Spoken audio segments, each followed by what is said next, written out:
Hey, it's Les from the TV Dudes. As part of our special coverage of Austin Film Festival's 26th year, I was lucky enough to chat with filmmaker Zoe Ward. She was there in support of her short film Soft and Pink, which follows the story of an up-and-coming female Elvis in the 1950s. It's got a great Coen Brothers comedy vibe, and I was excited to talk to Zoe about how she made it and what's next as she works to expand it into a feature film. It's a really great chat, and I hope you enjoy.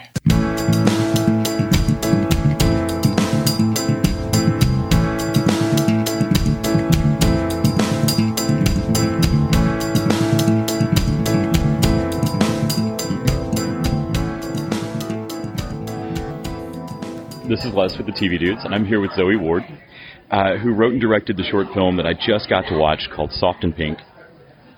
It's a, 14, 15-minute long period piece about, I think in the EPK you called her a female Elvis, which is a dead-on description of what she's going for. And I hadn't really considered what that would open up, but immediately you become aware that whatever problems Elvis had moving his hips, she had that plus whatever problems Patsy Cline and Loretta Lynn had dealing with male managers. So if the Colonel had been also a super overprotective, jealous, drunk jackass over Elvis as well, and what that would compound on top of it, coupled with this kind of Coen Brothers comedy style, I immediately wanted to talk to you about pulling off any level of period piece as a film, and it immediately ups the costs and how you managed those. And then also the steadiness of the tone, from the color grading to the editing, all of it. Can you talk a bit about assembling your team to get it done the way you wanted to do? Absolutely. And it is a team effort, you know. You don't have a film that feels... You can't do a period piece without having a production designer that you really trust. You can't have a quality film of any kind without having a DP that you really trust. You know, the last thing I wanted to do was make something that didn't live up to my own idea of what precisely it would look like in 1958, to be backstage, to be on stage. It came with a lot of research and pre-production, a lot of conversations with my production designer. The other funny thing, so my production designer is one of the most talented production designers I've ever met, Naomi Gonzalez-Khan, who is from Mexico City. She was in the UCLA design program, and we had worked on a couple films before, and when I brought her on for this project, she said, absolutely, I want to do this project with you, but you have to let me do the costume design as well. And part of that was she just wanted complete control. She knew that we would be working with a lot of texture. Mm-hmm. You know, there's, in a big production, you have a lot of opportunity to, you know, you bring on agers, you bring on, you know, set painters who are going to really make everything look... It's, you know, there's a really expensive process to, like, find the old paints and all that stuff. We knew we weren't going to have that opportunity, so she was like, my game is textures, and if I'm going to be putting all of these textures layered in the background, I don't want my costumes clashing with that. So she controlled that entire part of the visual world, and she did an amazing job. And my DP, Pratik Shah, is someone that I had also collaborated with on a couple previous films. So the three of us really knew each other's language, and we did have, when it comes right down to it, our budget was extremely low for doing what we, for doing a period piece, but it's part of the film that I'm the most proud of, because I think we fucking nailed it. I would agree. I think we've all seen films that as soon as the school dance starts or whatever, you know that high school's in 1955 and not, or 1975 and not present day. And then we've all also seen period films that are trying with every fiber of their being, but there's just something about it that's wrong and clearly in the 2000s. And I can't always put my finger on what it is, but you were immediately in this world in the short film. You knew that this was of a time that she's just on radio right now, and not, you know, these people are just, it all feels of a piece, and I can see why the set designer would be like, no, I'm not letting the costume designer come in and drop the ball and ruin everything. One of the things that you had mentioned, your educational background is odd. Can you talk a bit about not just dropping out of high school, but then going forward and getting an MFA? Though public school and graduate school are clearly very different types of training, can you talk about the change that happened in you of why a very expensive, very time-consuming type of education was suddenly valuable when previously a public school education was not of value to you then? That's an interesting way to phrase the topic. I dropped out of high school kind of against my will a little bit, and it led to a period in my life where I didn't put this in the little blurb like fun facts about me, but the honest truth of it is that I spent about 2 years addicted to methamphetamines. It was a really, really rough patch in my life, and I came out of it with this absolute conviction that I was going to go to college, that I was going to get my life back on track. Early in my life, when I was a little kid, I thought I wanted to be a writer. And I wrote short stories and poems, and I did all that. And with my teenage troubles, I stopped writing completely. I got into college and found myself hanging out with all these poets, and everybody started calling me the writer who didn't write because I had the ability to be a really amazing critic of other people's work, but I didn't produce any of my own. I was embarrassed. I didn't want to share my thoughts. I didn't want to be vulnerable to other people. And that is what writing is. That is what being an artist is. You always have to be vulnerable, and if you're not vulnerable, you're not doing a good job. And I couldn't handle that. So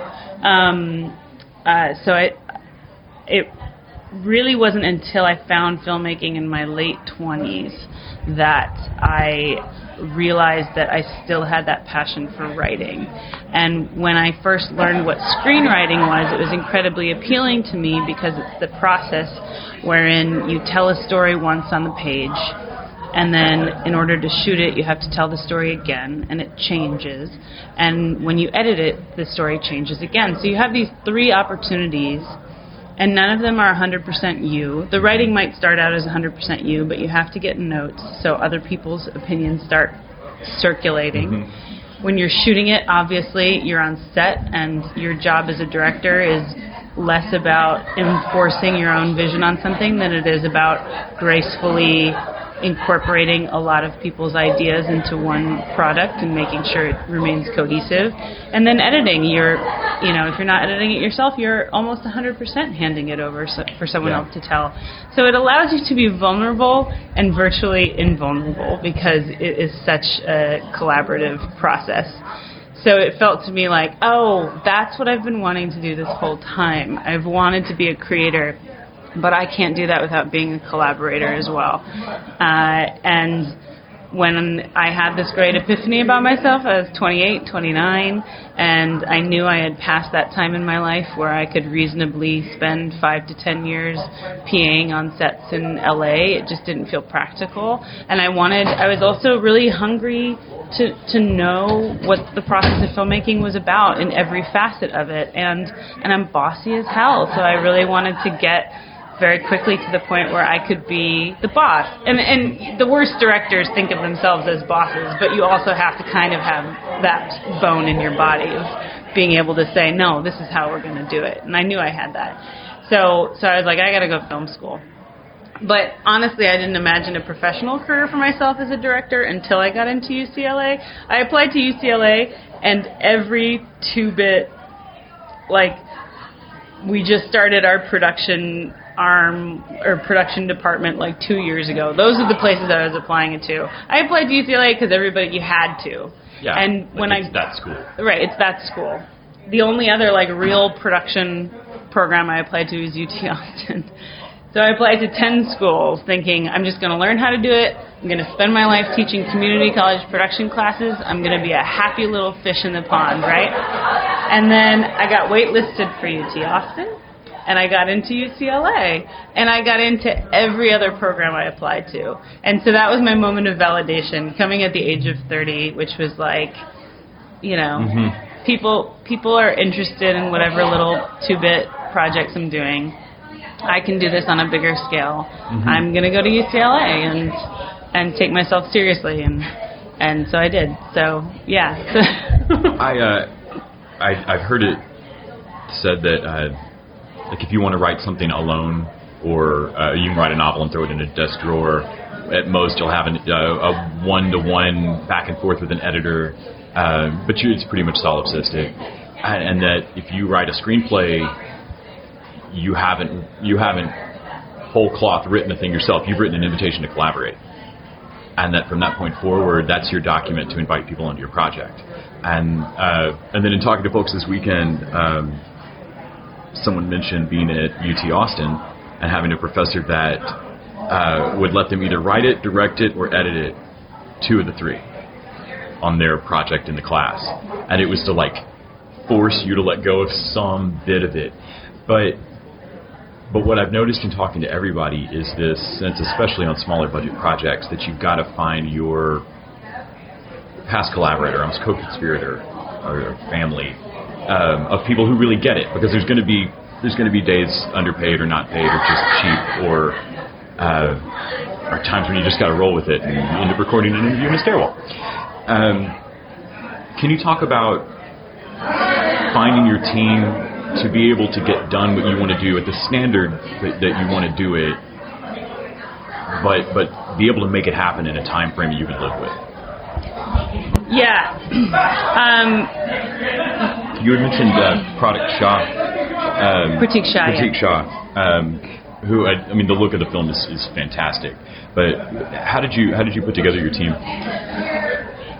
That is one reason that I am very glad I went to film school, because even if I had set out to make my own projects, I think it would have taken me quite a long time to find the people who had the level of seriousness and dedication to their craft that I ended up finding at UCLA.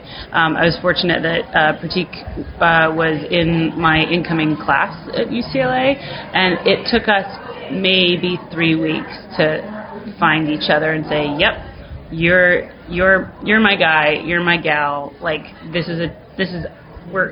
so he actually kind of like tailed me around a little bit, and I was like, dude, like, okay, I want to work with this female DP, I want to work with this other person, like, we can't be exclusive, you know, that's not what film school is about. And in a matter of months I was like, okay, we're exclusive, because I think it comes down to, like, who can you talk to about story? A lot of people are really good at their craft, and you may not click with them in terms of just being able to translate what you want to do. And that's life experience. That's their friendships, their family, their background. You know, are you able to... will words come out of your mouth that they will understand? And so I found that rather quickly, and I also found people who are strong enough in their own convictions that they felt like they could disagree with me and stand up for something that they really that was really important to them that I wasn't seeing. And that was incredibly vital to find people who I trusted enough to be very bold and really put my foot down, and to know that even when I did that, they would feel comfortable enough with me to say, I know you feel really strongly about this, but listen to me, because there's something else you have to consider.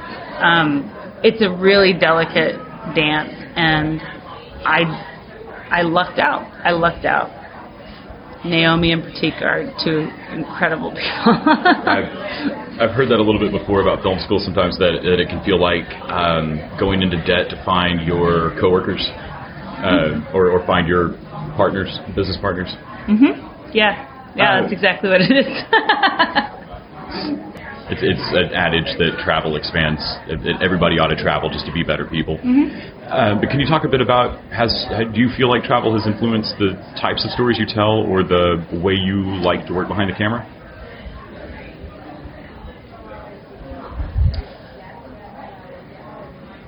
travel has taught me how specific people's voices are.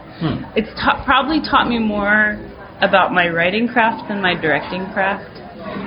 Knowing that, put it this way, when my husband and I were traveling, even though it felt like we were having these grand adventures and meeting all of these people who were just the most extraordinary and bizarre people we'd ever met, whenever we would stay in a hostel, it would be other people who are in their 20s, other people who have the freedom to leave their responsibilities and go travel, other people who are attracted to whatever particular place that we were in. So even though a younger person might be in a hostel and say, oh my God, we're all just, this one's from Spain and that one's from Germany, it's like, yeah, those are all European countries. You know, there's still similarities. And I think being on a really tight budget where we literally couldn't afford staying in hostels, that really broadened our horizons of just like, whose yard are we going to camp in? Who is going to take us in for free in exchange for weeding their flower beds? And that opened up a new layer of traveling to me and a new layer of humanity where it's like, these are people I wouldn't meet staying at home, that I absolutely would have no cause to interact with. And it made me want to do the same sort of thing in my own, in the towns I was actually living in too, you know? That opened that opened my eyes a lot to just like, I've never heard someone, we had a really great experience staying with someone who had lost their leg and their hand in separate in industrial accidents that both were like very, very clearly his fault. and he picked us up and he's like, sorry I was late. I couldn't get my foot attached to the gas pedal. Like the mechanism was broken. And we were like, does it work now? And he was like, oh, I think so. I think we'll be fine. He takes us home to his place and he's showing us this photo album that's full of pictures of Southeast Asian women.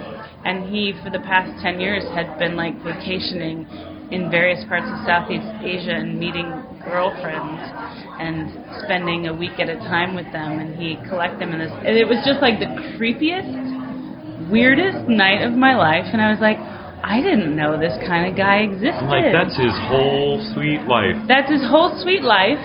Plus, he loves very kindly taking people in, young people, feeding them dinner, giving them a warm place to stay, giving them rides to and from the airport, because he just thinks that he just likes people, and he thinks generosity is important. And I couldn't fucking hold this whole guy in my head. Right. I can't keep all of them in my frame at once. Yeah, it's like you're three stereotypes, but you're all of them at the same time.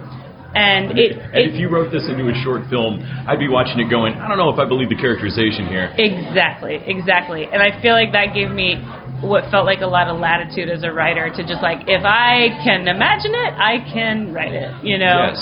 Because somebody out there is exactly that person. And that's how I get to watch movies that don't just reflect back the same old 5 trope people. Yeah. Right. That's great. That's so great. I know you're expanding it into a feature, and it's at the forefront of my mind because as the short film ended, I went, I get a feature of this. So we get a feature of this, right? Yes. Okay. Yes. I know it can be problematic sometimes to expand things into a feature.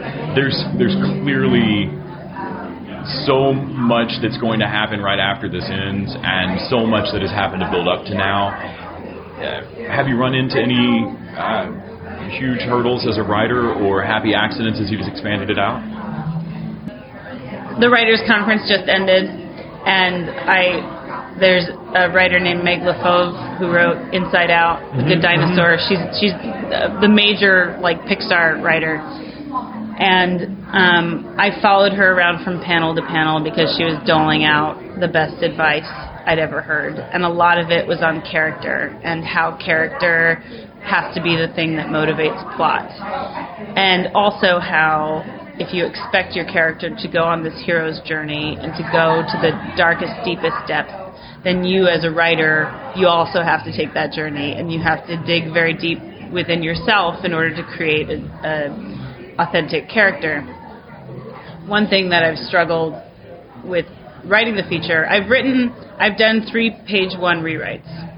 It has been something that a project that I've worked on other projects, I've written other stuff along the way, but from the day I started doing the short, I also started writing the feature. And it has been very, very difficult because I have done all this research on Leslie Gore and Peggy Lee and, you know, all of these big writers who had careers that were in some way derailed or taken over, or, you know, they had their exploitation issues. Anyway, so I have all this research in my back pocket, but also so much of the story is about me and is about my own desire for catharsis and wanting to make a juicy, fun murder romp, but needing that to come from a place of true heart and not wanting to fall into that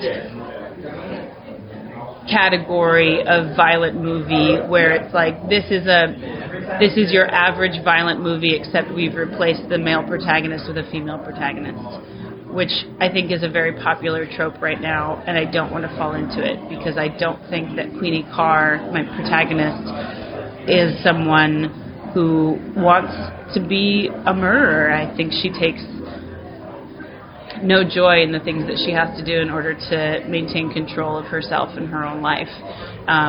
So it's this delicate dance, and it's like, I want it to be funny. I want it to be as fun as it was when I was thinking up these ideas, but something about the writing process, something about making it feel authentic, it's hard for me not to go to a really, really dark place. It's a very, very long-winded way of saying that tone has been an issue for me in all of these rewrites, of just like, if this makes me feel so shitty thinking about the things she's had to go through, how do I turn that into something lighthearted and funny, you know?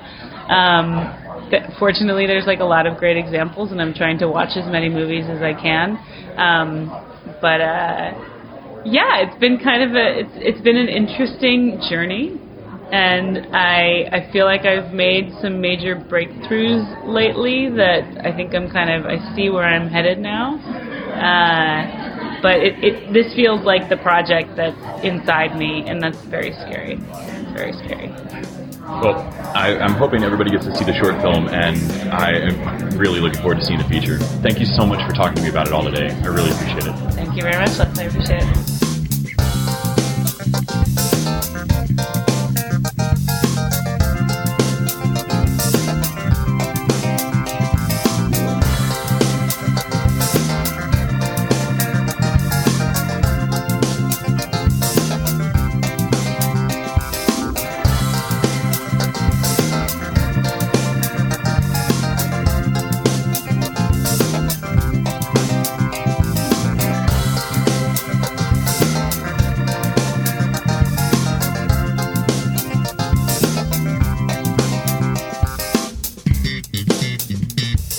The TV Dudes is an independently run podcast and a member of the Electric Sweater Podcast Network. We are exclusively listener-supported. If you'd like to help us out, go to patreon.com/TVDudes. You can like us on Facebook and Twitter @TVDudes. All the music for our show is by our friend and original TV dude, Gregory J. Amani Smith. To find out more about us, go to thetvdudes.com and electricsweater.com. I'm Grant Davis. Thanks for listening.